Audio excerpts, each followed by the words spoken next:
Good afternoon. I'm James Spence-Chan, co-managing director of TWINSTEPS Architecture, and I also serve on the NAIOP Diversity, Equity, and Inclusion Committee. We welcome you to creating inclusive workplaces for LGBTQ plus people. Thank you so much for joining, and we're really excited to have this opportunity to discuss such an important topic. This event is a safe space, and we want to emphasize that. We encourage you to ask questions, and you can submit your questions via the Q&A feature down below.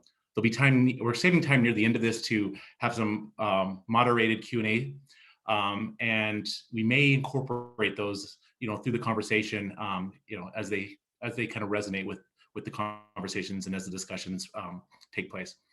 Questions can be asked anonymously, and this is really important, emphasizing again that this is a safe space. You can choose to be anonymous in your questions, and please feel free not to hold back.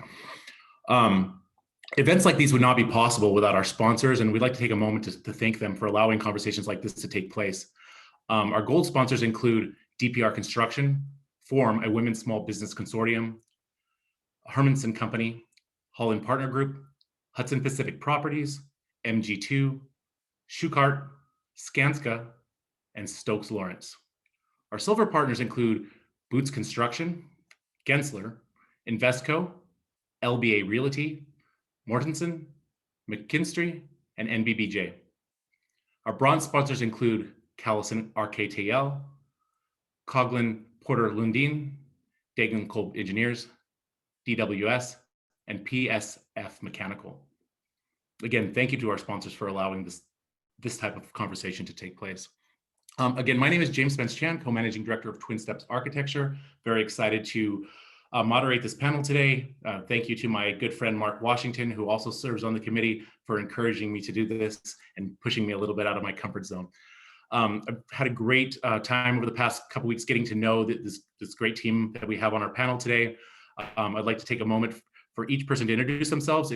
When you introduce yourself, would you mind just stating your name, who you are, and letting us know what your pronouns are? I think we have those listed. I didn't state mine originally, but my pronouns are he and him, and I'm a cisgender gay male. That's my identity. And just so everybody is aware, this panel is made up of individuals who all identify as cisgender. And I wanted to kind of maybe start with that in order to understand that LGBTQ plus community is made of many different types of identities. And the topics and kind of the conversation that we're going to have today will be really centered around our experiences as cisgendered individuals, if that makes sense. With that, I would like to start. Bree, why don't we start with you? Thanks, James. I'm really excited to be here. I'm Bree Zajac. My preferred pronouns are she and her, and I'm very fortunate to work for Pacific Program Management as the director of the Seattle Amazon account, and just thankful to be here today and be part of this conversation with a group of fantastic panelists. With that, I think I see Holly next. I'll turn it over to Holly. Hello, everybody. Also very excited to be here. My pronouns are she and hers.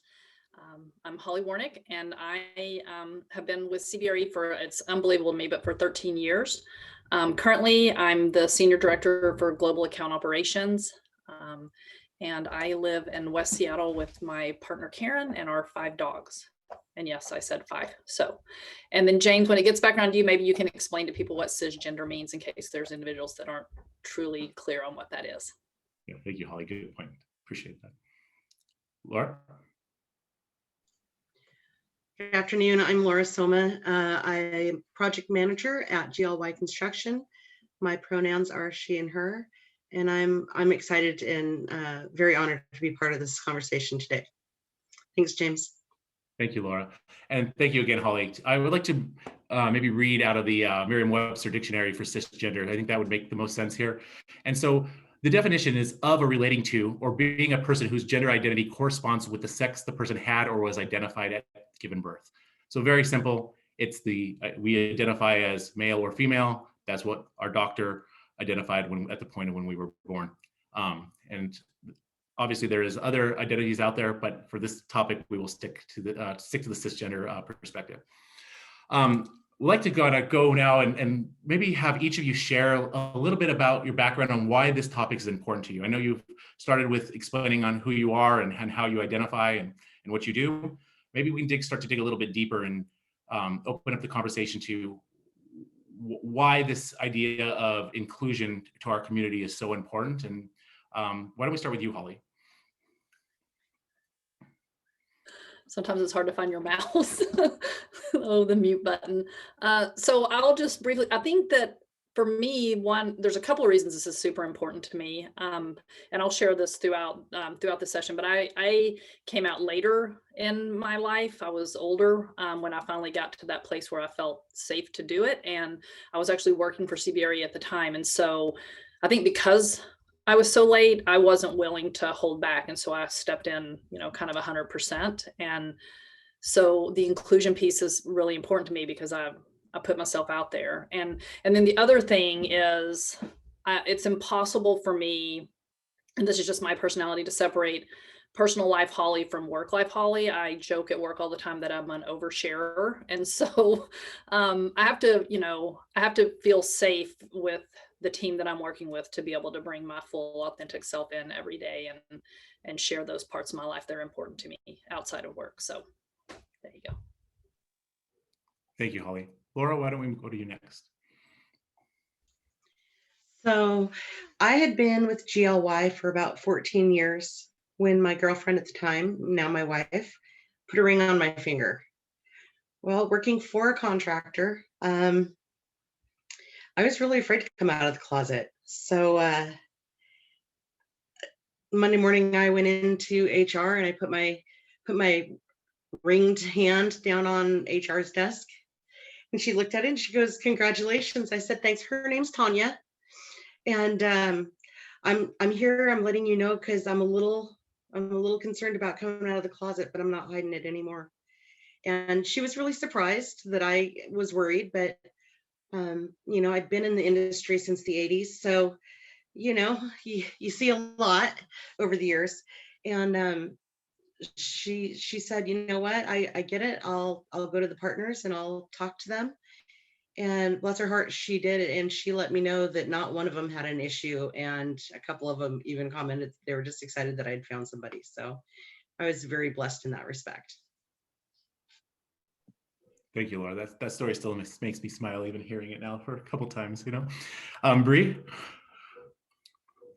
Yeah, so I really resonate with Holly and Laura's stories. And I think for me, we've come so far as a community, but there's still not a lot of representation. And I think during my career, I haven't really had a ton of people from our community to look to as a role model.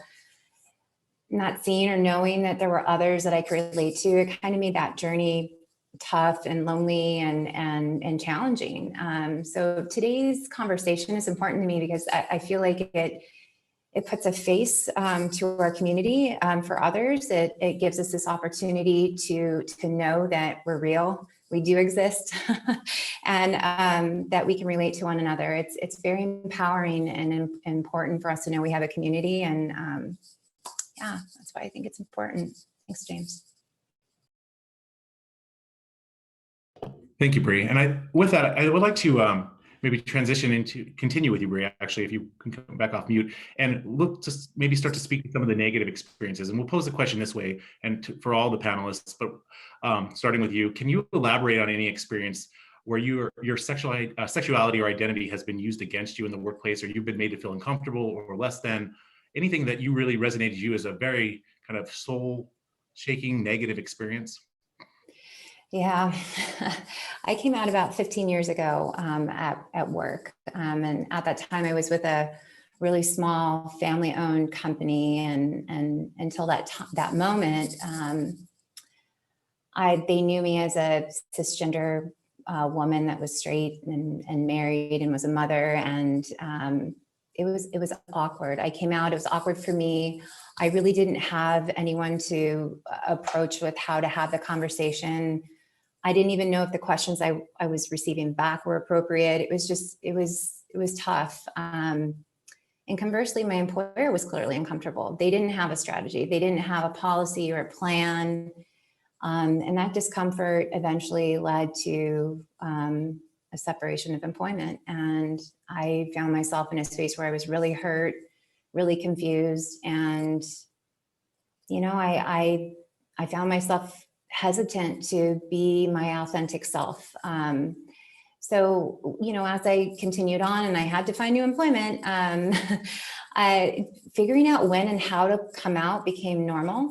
It just became part of my process. And, I've experienced improvement with that over time. And now I stand very true to who I am and feel comfortable.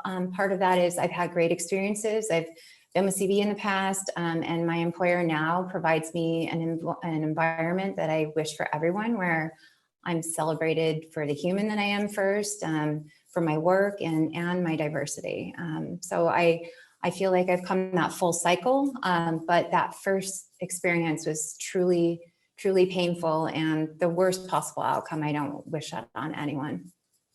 Yeah, I really appreciate you sharing that. Before we move on to the next panelist, it's really great that things are a lot different for you these days. Things still happen, right? And even in the past they happen. Would you mind elaborating a little bit more on even one example on how you've dealt with the negativity or a situation that was not the best, right? Yeah, I think dealing with it is more about identifying your tribe, like finding people that you can talk to share with, understanding what your rights are and how to protect yourself. I think dealing with it, I deal with it more head on than I used to. I'm more forward. That's definitely afforded through experience and time. 15 years ago wasn't the same version of myself, and I think dealing with it now, I feel fortunate. It's a non-issue. I don't let it be an issue anymore. It's someone else's to carry, not mine. I just continue forward. But again, I say that from a place of comfort and experience, and it's not always easy for everyone. Thank you, Bree. Holly, I'd like to go to you next. All right, and Bree, thank you for sharing that experience with us, because I think my experience has been completely different. Part of that reason is because I came out in Seattle, Washington, a very progressive city, with a group, a team that I was on that was, extremely supportive. I can think back to where I grew up in Lubbock, Texas in the 80s, and watching friends come out was not the same experience. So I don't really have a negative work experience, but one of the things that we have talked about as we've been preparing for this is making, giving some visibility to something that if you do identify as LGBTQ, there's something that you have to do anytime that you move into a new role, change organizations, change accounts. And that is decide how safe you feel to basically come out again. So it's this process of assessing, evaluating, and then hopefully feeling comfortable to share your story. And so I had an example.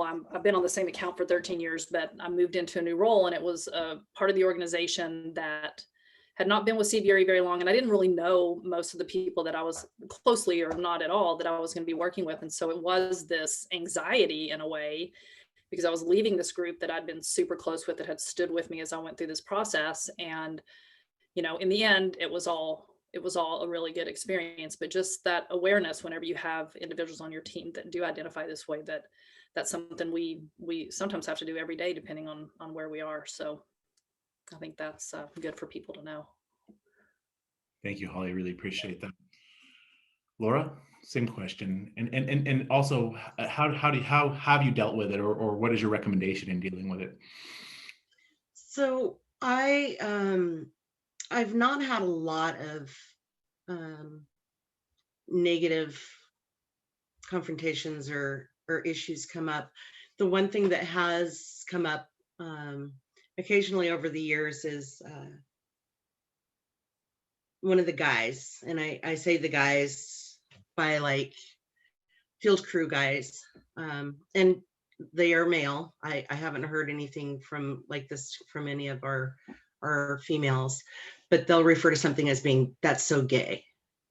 Oh God, that's so gay. And the first couple of times I heard that over the years, I just like, don't take it personal. They're not talking about you, and I'm trying to calm myself down. And then I finally just asked one guy one time, he said it about something, and I just walked out of my office and I go, out of curiosity, why do you say that that's gay? And he just kind of looked at me and I go, you're using gay as like it's a negative, it's a bad thing. So because I'm gay, does that mean that I'm a bad thing? Is that the implication? And he was like, oh my God, no, I didn't even think of it like that. And I go, I'm sure you didn't mean that, but I just was curious why you would refer to it as being gay in a negative light. And he was just like, dude, I'm so sorry. I totally didn't even think about that. And I'm like, that's all good. But I'll tell you what, guarantee you he thinks twice before using that kind of talk. And so when I hear things that, make me uncomfortable or whatever, 90% of the time I just ask. And I try to do so without being, all butthurt and upset about it. So. I like that a lot. It's going back to communicating to people as humans, right? And allowing people to say, I respect you and you respect me, and we should be able to have a real conversation about why this is not appropriate to me. And I think a lot of people don't really realize that those of us that grow up in the LGBTQ, plus a kind of identity, we struggle a lot through life early on with things like that's so gay or many other comments that we can think of, right? And either bullied by them or used to kind of look down or because we're different and picked on. And it goes to a place in our mind.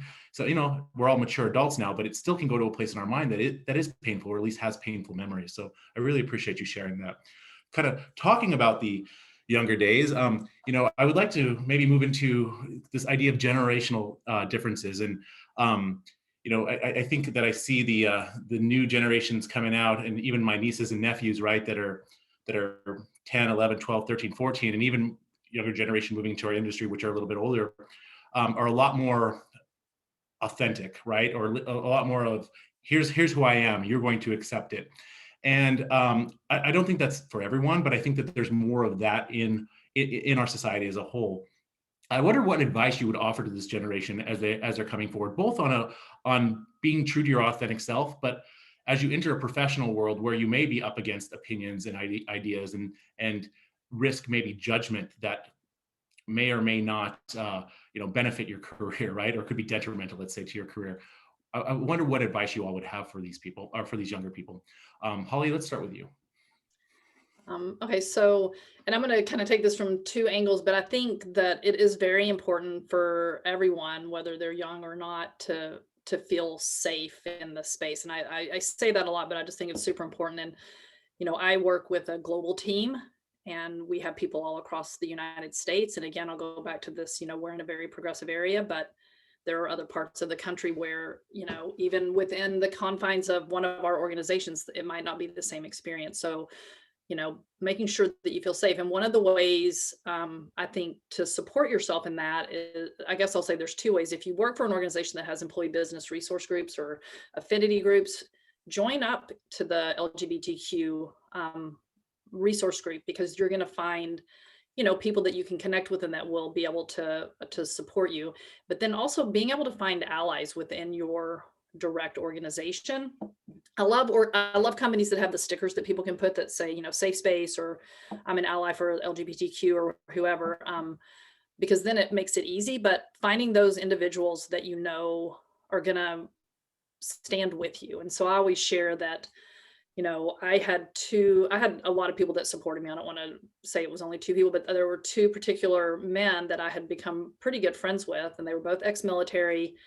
And I, similar to Bree, my story, I was married to a man when I started with CBRE. And so this was a process for certainly a huge thing for me, but, also for the people that I'd gotten to know over the first couple of years, but they just embraced me. And so I never really had any concern about telling people, because, I had Duncan and John standing with me, and Duncan was like a 6'4" ex-Marine that had done tours in Afghanistan. So, but having those people that are, and on some days I used to say they kind of held me up. And I think that to me is the biggest thing that you can do for yourself, and help you as you go through your journey. But I would agree with you, James. I mean, I'm very jealous of the younger generation today, because it's seems to be, they're much more open and willing. So yeah, thank you for sharing that, Holly.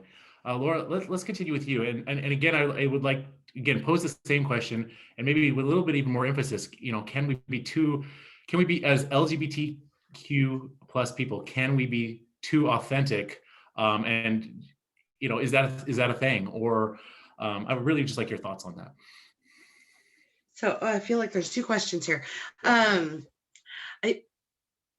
I think yes, it is possible to be too authentic, and that's my personal opinion for myself.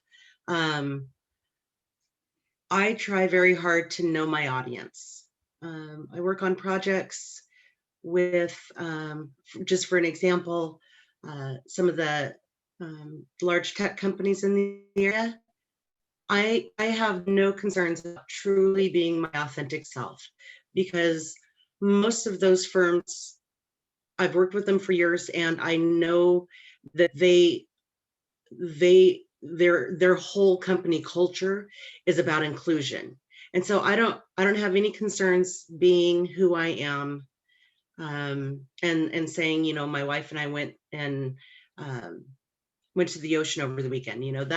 That can come up in conversation, no problem.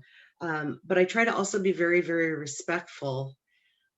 For example, if I'm working with a highly religious organization on a project, I may not come flying out of the closet wearing my rainbow flag, because not that I'm ashamed, not that I'm afraid, but simply out of respect for their beliefs and knowing that their beliefs may be different than mine. So I think that's one thing that I would want younger people to know entering the professional career, is know your audience, be aware of who's in the audience and who you're talking with. Thank you, Laura. And I'm sorry for hitting you there with kind of two questions at once, but I think you did a really great job. So thank you with that. Bree, same to you. I'd like to just continue the conversation and really get your thoughts on that. Yeah, I think I understand where Laura's coming from.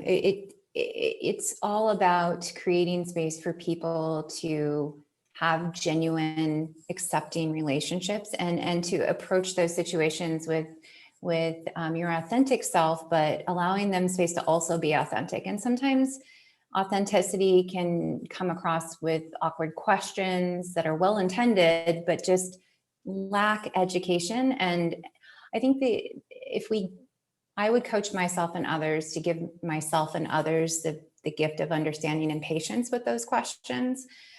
Because if we're having a dialogue, the chances are we're going to see each other as human first, and recognize that we have more in common than we have differences. And extending that olive branch often can serve a greater purpose, which is to gain understanding and acceptance. So I think it's great. And like Holly, I would absolutely encourage people to participate in their organizational opportunities. The panels that we have and are working on with our company are great. And I know CB and some of the other firms have them. It really does help. So finding your tribe is really, really important.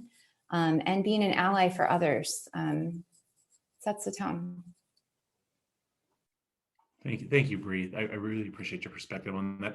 I think this conversation is going really well, and we've had some questions come in that I think are worth maybe kind of exploring a little bit more here, tying to really your organizations. And I think we can pose the question this way: like, what are your companies doing to build a more inclusive workplace? What initiatives are in place? Anything that you think that your company may be going above or beyond, or is working really well, or you're really excited about. Holly, let's start with you. Sure. And I think we're going to probably see some similar responses, especially in light of what has been escalating and should have escalated a long time ago in the United States around racial equity.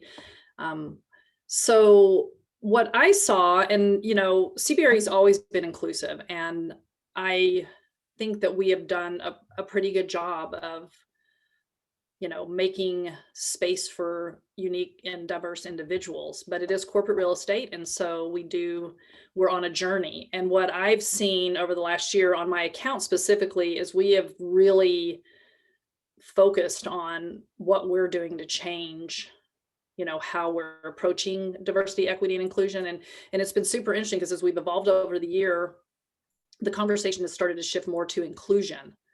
right? Because you can bring a bunch of diverse people into your org, but if they don't feel part of it, they will never stay. And so we hired a DE&I director that's going to, help lead us. But then from a corporate perspective, I've seen, CBRE making public comments around things that are happening that I don't think I've seen in the past. Not that they didn't stand with us, but, having a public comment about what happened with George Floyd and others, and having a public comment about what's going on with our Asian communities. And, it's pretty exciting. We also announced a chief diversity officer that sits in the C-suite, Tim Desmond. And so he's doing a lot of work. We've committed to a $5 billion spend in the next 3 years with diverse suppliers. And so I think that the momentum is moving, and what we do have to do is, give ourselves some grace. We can't change this overnight, but the conversations I've gotten to be a part of this last year and the response I've seen have been just sort of profound, I think. And that's not unique for us. We're seeing it across all large corporations. So I think it's an exciting time. Thank you, Holly. I like how you emphasize the inclusion, and that's something we do a lot at the NAOP DEI committee. Is diversity is very important, right? But without the equity inclusion, where is the diversity, right? It's not necessarily informing decisions. It's not necessarily fostering change. So thank you. Well, and I'll just say this real quickly, because we had a call this morning around our recruiting and diversity and all that. And Todd Jenkins, who's our DE&I lead, made this comment that really hit home for me. He said, what we're really trying to do is remove the bias from the process. And I just latched onto that because if we think about that language, and not just with recruiting, with everything, with even, you think about onboarding and how you do performance evaluations, all those things, what bias are you bringing into that process, and how can you help remove it? So anyway, I just thought it was quite enlightening for me. Great, honestly, very great. Bree, it's the same topic. Yeah, I love to leave the bias at the door. That's fantastic, Holly. PPM has created space for affinity groups, and for a very small company, we're seeing that be very successful. I'm very proud to sit on as an advisor on our first affinity group. We've got a great campaign for the faces of our company to celebrate our diversity. And we've got some specific inclusion and DE&I training that I am very excited. And I know one of the members, Jenny Chen, is a huge part of that. There's a great momentum in that direction. I can't express how meaningful that is. I've worked for organizations that do not have an intentional strategy and just really ignore it. It doesn't become a priority, and working for an organization where it is a priority it makes me feel really seen and valued. So I'm really proud of it. That's awesome. Thank you for sharing. And I know you're all with great companies, and PPM I know is an amazing company, and you have an amazing leader in Clark Lindsay, and I know this stuff is fostered from the top. So thank you for sharing that. Laura, same topic. We're going to go ahead and continue with this. So at this point, right now, we don't yet have any groups as far as DEI. But what we have done, which I'm really excited about this, our company brought in a consultant to take a look, to do a deep dive and see where we're at, which I've been with the firm for 23 years. And this is the first time I've seen that really happen. And they did an all company like a questionnaire kind of thing. It was interactive though, so it was awesome. And we had, I want to say it was something like 83% response, which I don't know if you've ever done any kind of surveys with your firm. 83% is astronomical. And even our consultant said that that was just amazing. But it was everybody. It was not just the office staff. It wasn't just, you know, PEs and above. It was the field guys. It was the flagger. It was everybody. And so I'm excited to see what changes come out of that. And I mean, as a contractor, it's really easy to do nothing around DEI. It just is. But I love the fact that we are taking the steps and we are looking at things and we're seeing how to do things different and how to do things better. You know, I'm excited. So I appreciate all your perspectives and from your different areas, right? Looking at CBRE being a very large corporation and Pacific Project Management being a smaller size company, but you know, undergoing a lot of rapid growth, and GLY really representing the contractor side, right? Which is in our industry, like you've already mentioned, Laura, is when it comes to diversity, equity, inclusion, it's you know, it could be a little bit of the Wild West there, right? So I think that it's really great to hear these perspectives. And I would like to encourage anybody, you know, that's watching, if you have more questions about this and you would like any more, any of the panels to elaborate more on what their companies are doing on this topic, please feel free to submit the questions. And, you know, we can either get to them here as we continue or at the Q&A session at the end. Thank you. I would like to kind of go back here. We'd like to go back here to looking at this idea of, you know, just because somebody says something, you know, doesn't always come from a negative point, right? The idea of fear mongering versus innocent ignorance. And we already talked about it a little bit, and I'd like to maybe some more thoughts on what do you do when you interact with someone who's not accepting your identity, right? And or have you even had that situation more recently where it's, you know, you're not accepted, and how are you dealing around that so you can still be authentic, kind of going back to some of our earlier questions, authentic enough where you don't feel you're taking something away from you as a person, right, in this. And maybe this person doesn't even look at you and your position in a negative way. They're just ignorant to what it means to identify the way you do, or they don't understand the sexuality side of it, right? So Holly, let's start with you again. Sure, James, that's a good question. And I just want to touch on real quick. I love what Bree said about intention, right? Like moving into these spaces with clear intention is so important. So I think, you know, when I think about this, this is where my head says it's so important for us to be out and to be talking about our lives and talking about our experiences. And because I think the more that we do that, then as people get to know you, and if you've been out the whole time and they know kind of fun, silly Holly at work and, you know, whatever, it makes it, sometimes it makes it a little more difficult for them to reconcile this feeling they may have about your, you know, quote, lifestyle. And I really think about whenever we achieve marriage equality in this country, it was our allies and our heterosexual friends that made that happen. The gay community wasn't big enough in any way to get that across the finish line. And so, and I think we got to that place because more and more people are out in their communities. You know, Karen and I moved to a new neighborhood 3 years ago, and, you know, everybody's been completely accepting of us. And so I worked with somebody who had a very strong spiritual affiliation. And while I know they truly liked me, I think there was some internal struggle with possibly what they were hearing in this part of their life and reconciling that with who they knew Holly to be as a person. And, you know, it was actually just this beautiful experience because we were able to have, you know, a conversation, and for me to talk about my experience and, you know, the process of me, you know, getting to a place where I felt like I could be 100% true to who I am. And I think for both of us, it was a growth experience. And so, you know, I look at it because, you know, James, and we've talked about this, but the reality is, you know, that the more we learn about each other, the less different we are. And so if we can be open, step into our communities and share our life and our experiences, I think it changes the equation significantly. goes back to that idea of having a meal with somebody, a conversation with somebody, a Yeah, drink. exactly.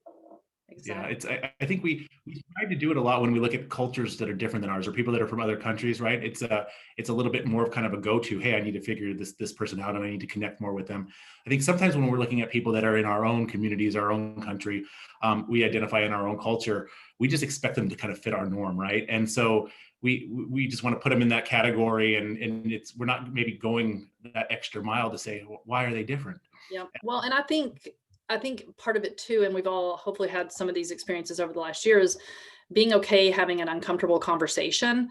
Because I do often think when somebody, and you called it innocent ignorance, it might be that they're afraid to ask a question and they don't know how to approach that question. And I've had a couple opportunities over the last year to participate in some different things that, some of it was uncomfortable, but that's okay. As long as we're not, coming in with malice or, any kind of disrespect, it's how we can grow. So if you have questions about our community, we're happy to answer.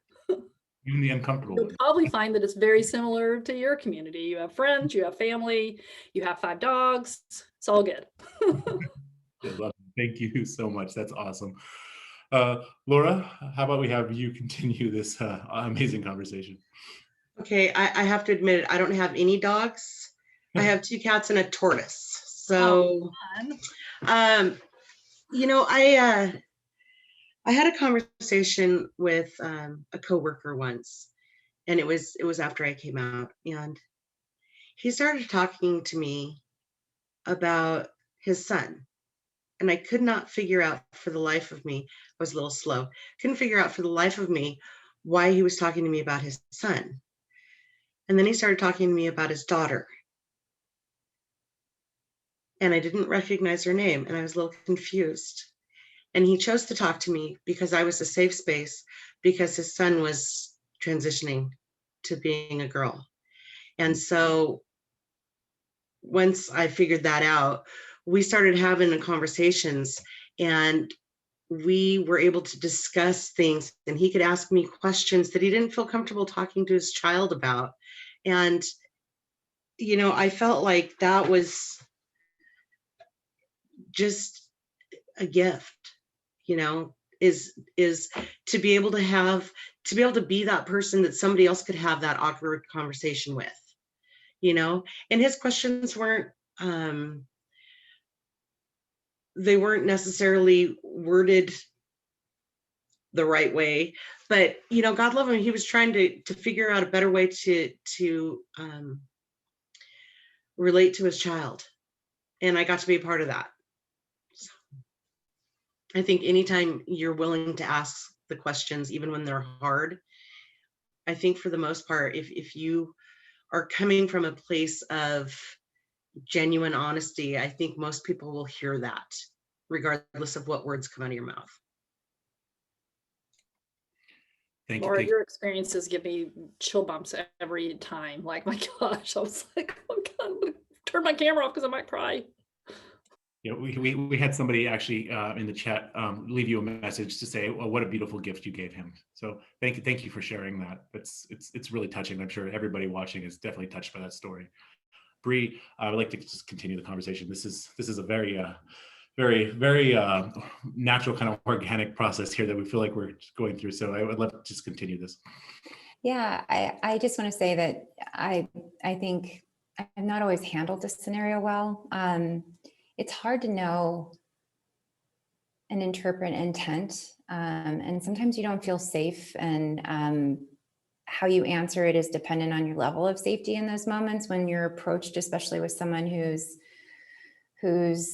fear-mongering, and they're not really in that asking those innocent questions. And I think what I would want to share is that what I've learned is to ask a lot of questions. I'm a little bit more direct. It's like, can you tell me where you're coming from with that question, or what are you really looking to accomplish with this conversation or your comment, and just leaving a lot of space for questions, and yet creating a boundary of what's okay and what's not okay.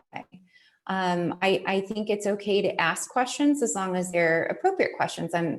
asking personal questions. I don't respond particularly well to that when it comes to when we're getting into the details of what happens between myself and my partner. That's not work that related or sharing an experience that I want to share with everyone, right? It's a little bit different. So I try to approach that with a lot of inquiry, and hopefully I'll get those inquiry, that level of inquiry back, and really have that conversation and that dialogue to create some space for understanding. I think in sometimes in my past, I've let it slide. I've let things go, and now I'm a little bit more like, hey, let's have that conversation. Let's talk about it, even though it's awkward and it's difficult. I'd rather do that and look at those as opportunities. And then also, again, I really try to approach that with having some forgiveness in my heart towards people who just need to ask the questions but don't realize that they might be offensive when they do, and just hope and their intentions are good. I really like how you put that. It's we're asking for empathy, right, from others, but we have to have it for the people we're asking, Yes. right? Correct? Yes, empathy is absolutely the right word. Thank you, James. That was amazing. No, thank you for sharing that. So we are getting some questions in about more on the kind of business side and what organizations are doing. We had another question here as we were wrapping up before we got to the Q&A session, and I think we're pretty close to being on time. So we already kind of started talking about positive things, and I already heard a lot through this last round, and but there's some really good stories in here that we went over when we were doing some of our run-throughs, and I would like to just quickly touch on this if we can. If we could touch on what are things that you hear in either language or questions that people ask that are great. And Laura, you had an amazing answer to this, and it still resonates with me, and I would love to hear you share that with everyone. Thanks, James. For me, it's really simple. Over the last few years, when we could do things in person, like remember when you could leave your house? Back in those days, we would do like company events, and when they were open company events for family, our company just put it out there, bring your spouse or significant other. And just that much, that little, just made me feel like I'm welcome here. My wife is welcome here, and this is going to be a safe place for us to be. So that's it. It doesn't have to be a huge overture. It's awesome to feel like you're welcome. Come be part of the family. Yeah, it doesn't have to be this huge gay, lesbian, LGBTQ plus initiative, right? It's just keep it inclusive. Bree, moving on to you, same thing. Yeah, I got all the feels from Laura. Gosh, thanks. Appreciate that, Laura. Laura, I relate, I find that the signature lines with pronouns are super supportive, like putting it out there right away that it's okay for that conversation to happen. And with you in particular, I think is great. I find that we tend to encourage when we're onboarding employees to talk to them about what their interests are versus asking them the typical, hey, are you married and do you have children? And no, it's like, what do you enjoy doing with your free time? Do you have any pets? As Holly expressed, 5 dogs. There's a ton of dog people, cat people, tortoise people out there. It just creates space for us to be humans. And then also, I find it very helpful when people say their partner instead of needing to identify. It demonstrates to me in the workplace that they're sensitive to the fact that everyone is welcome, and it doesn't need to be about the typical social expectations of I guess, being straight. Everybody's welcome. That love is love perspective. Yeah, that's pretty powerful, and I like the idea, again, how you refer to everybody just being human. This is something I love about our just just about our world that we live in. It's like, no matter what your sexual identity is, or your gender identity is, or your sexuality is, sorry, or your race, or the color of your skin, or your religion, we're at the root of it, we're all human. Holly, continuing with you. Yeah, it's too bad we can't all remember that all the time. So I don't know if there's a lot I can add, because it really is that, the inclusion piece of what language we're using.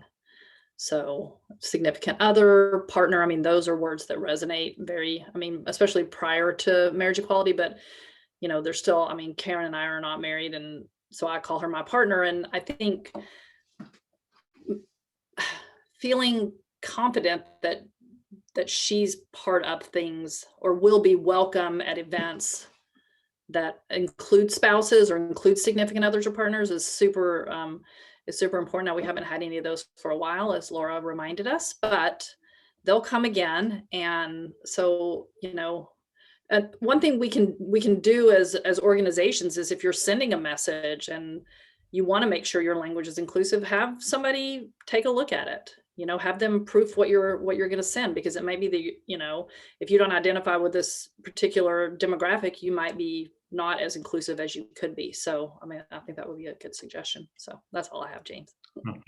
Thank you, Holly. And I wanted to touch, we'll move over to some of these questions here now in just a minute, but I did want to touch back on just why we're using our pronouns. And obviously we're all identify as cisgender, and we kind of already spoke to that, right? But we want to be inclusive of others within our community that maybe identify different than how, when society as a whole looks and says, oh, I want to identify this person this way. We wanted to create room for those people as well. And they're part of our tribe. They're part of our group. They're part of our human tribe. They're part of our LGBTQ plus tribe. And we want them to feel supported and included in all we do, correct? And so I wanted to stress that. That's why, although you look at us out there and you probably will guess how most of us identify, but we wanted to be clear about it, because, we're not guessing. We want to give people the opportunity to say, this is how I want to be identified. Oh, thank you, Holly. And I see the emotions are kind of taking over us all kind of here and there. I'm also, dealing through this a little bit. So I'm going to switch gears here, though, if it's okay with everybody. Is everybody on the panel okay if we maybe move to a little bit more of the business questions now? Okay.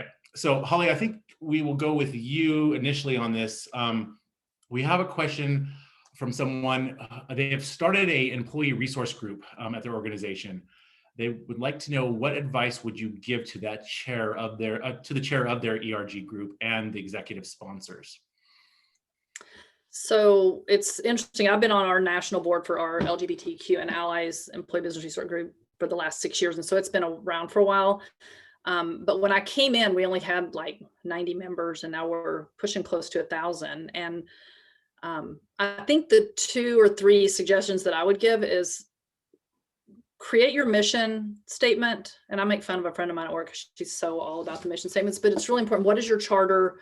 Where's your focus going to be in that first year? Similar to when you take a new role, it's like you're thinking about, what do we want? You don't want to boil the ocean. So again, using Bree's word, being intentional about what you want to accomplish, I think is a really important thing. And with executive sponsors, the biggest piece for me is, depending on what the group is, making sure that, number one, that they're available, because you get, like one of our executive sponsors is the head of our global capital markets. So Chris has a huge job, but he's available for us. And he is an ally that goes toe to toe with our legal department.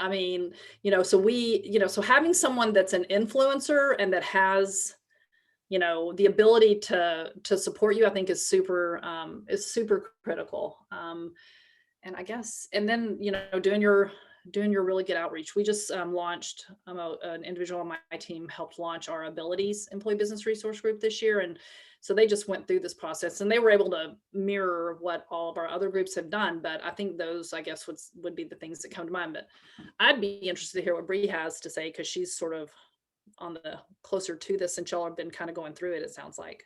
Yeah, thanks, Sorry, Holly. I didn't mean to steal your. Yeah. Yeah, no, thank you, Holly. It's tough to get it up. The charter is absolutely important in being really clear about what the group wants to accomplish, and what their intentions are. I think what you said about having that ally is particularly important for a larger company. I think with our smaller team, what we've found more challenging is that there was so much interest. Right away, we had to kind of like, wait, we're not ready, and that was a little bit awkward. So having a strong communication plan is also really impactful, and sharing progress, and not shying away from when it's taking longer to really do it right. It's been a year-long effort to get our first affinity group up and moving, and it's done really well, and they're starting to branch out, and other members are joining, and it's really evolving very naturally, and I'm very excited to see where we go next with it, and hopefully we'll have quite a few by end of year. I think that's one of our leadership and cultural goals, is to really impact more of those groups. So thanks. Can I ask another question? And we can Yeah, just. and can I add something real quick, James? Yeah. What I was just going to say is, the other thing I would say is, and we do this even inside our own organizations, you don't have to invent this yourself. And so there's a reason that we network, and there's a reason that we're parts of organizations like NAIOP, is to hear from other people and their experiences. And I think, reaching out to individuals that you either know or you hear on a panel or whatever, to say, hey, can I poke your brain just for a little bit? I mean, that's how we can all do better. And this is such an important area that I think everybody's willing to share, what works and what doesn't work. Thank you, Holly. And on this topic, we do have another question, and I think that they tie together really. And Bree, we can start with you on it. But the question is, sorry, one second. Do you see your company's leadership helping drive the change, or is it happening through grassroots? Is it both? Like, because you've spoke to Pacific Project Management's growing, this is really something you're growing currently. Where is that happening on your team? And I would be curious across the board. I know that, Laura, you have, something in process that's maybe ramping up, and Holly, you're a little bit more advanced. But Bree, let's start with you and where you're at currently and where you see that. Yeah, and I want to say that this was, I think, both. It was very relevant. The effort really hit the need, met the effort in 2020, and our affinity group was both needed by and called for by our employees, and supported by Clark, our company's owner himself. In fact, he sat on the advisory and was very involved. And recently, he needs to direct that attention towards expanding the efforts in this way. And so our human resources department has been much more supportive of this, allowing him to then create the space to build more affinity groups. So we're approaching it almost like a sandwich from both ends, and I think that that's really effective. All the good stuff's in the middle, so we're really approaching it from both sides, and I think it's great. And it doesn't matter where you start; it's all about where you finish. So I just want to say that even if Laura's team is starting to get into that, that's great. It's more than our industry has seen in its past, so that's huge. Yeah, and Laura, thank you so much, Bree. That was great. I really appreciate you sharing it, and shout out to Clark again. Thank you for being a industry leader, right? That is a business leader in our market that is championing this kind of stuff. Laura, where do you really see this happening? And as this drives more, not just in GLY, but in the construction industry as a whole, do you see this, more as and I'm personally curious on this. Do you see it more as grassroots, or do you see this more as something coming from the top? Do you see it something like a sandwich, like Bree described? I love that thought. I think it's a sandwich, because I know that I have peers that it's coming from the bottom up, and the employees really need this in their lives, whereas the DEI initiatives at GLY are actually coming from the top down, which I'm a little in love with my company, as you can tell. But you know, I've got a couple of our partners started putting their pronouns on their email address, on their signature lines. And it's been that way for a while. And I was like, that's really cool. But I didn't know what was going on in the background because, you know, but yeah, I think that I honestly believe that the more inclusive we can be as an industry, the more our industry will thrive. And I think that there's a ton of really talented people that, you know, have a love for working with their hands, but they're afraid to go work for a contractor because they feel like maybe their lifestyle wouldn't be accepted. And I truly believe that we will be able to retain and gain an immense talent pool the more inclusive we become. And we're getting there. Change takes time. Yeah. But I'm excited. Yeah, this is great. Thank you so much for sharing that. And you know, Holly, I would like to maybe just shift gears really quick. I know we're kind of running low on time, and something really important just came across my questions here. And this is, I'm going to pose it to everybody actually. Somebody has said, like, it's hard to explain non-binary gender, they and them, to the older generation, even those who are understanding and accepting of it. Is there any advice? And I think this is really important to me and all of us right here. It's because, again, we want everyone to feel inclusive, right? Just because we identify as she and her, he and him, whatever, we want they and them, people of other identities, to feel just as included as we do. Holly, would you mind taking that? It's a very good question because it's real, right? I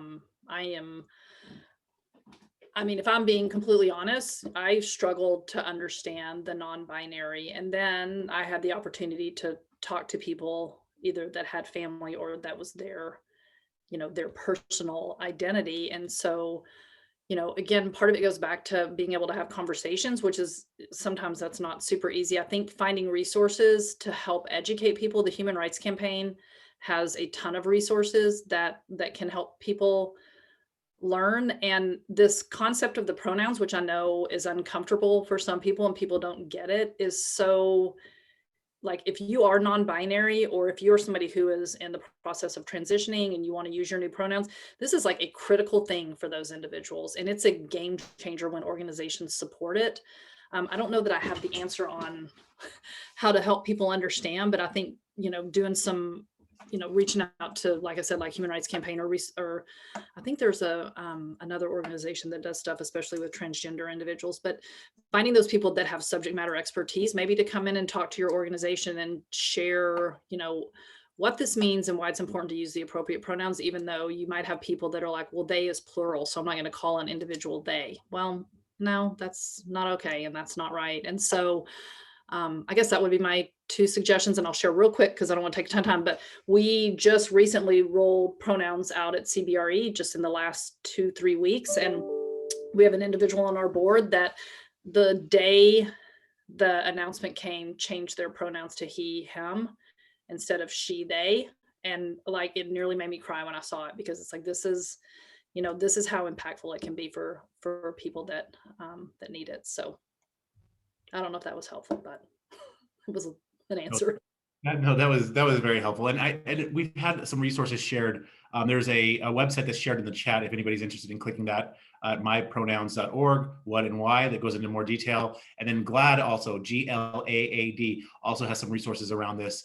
And again, I think it's been a learning experience for a lot of people, those of us that identify, again, as LGBTQ+ and you know, and others. So I think this conversation could continue for a very long time. We are out of time, and I would encourage anybody in the audience who feels inspired or has more questions to reach out to any of our panelists and connect directly.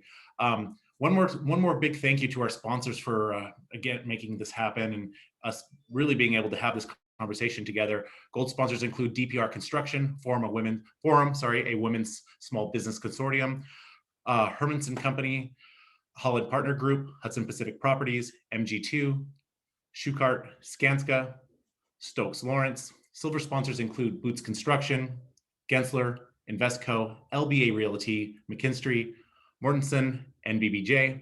And our bronze sponsors include Callison RKTL, Coughlin Porter Lundin, and Dig and Cove Engineers, DWS, PSF Mechanical. We also invite you to join us again for our upcoming panel discussion on May 25th about a really important topic surrounding our AAPI, Asian American and Pacific Islander community. We hope to see you there. Thank you all. Thank you all so much.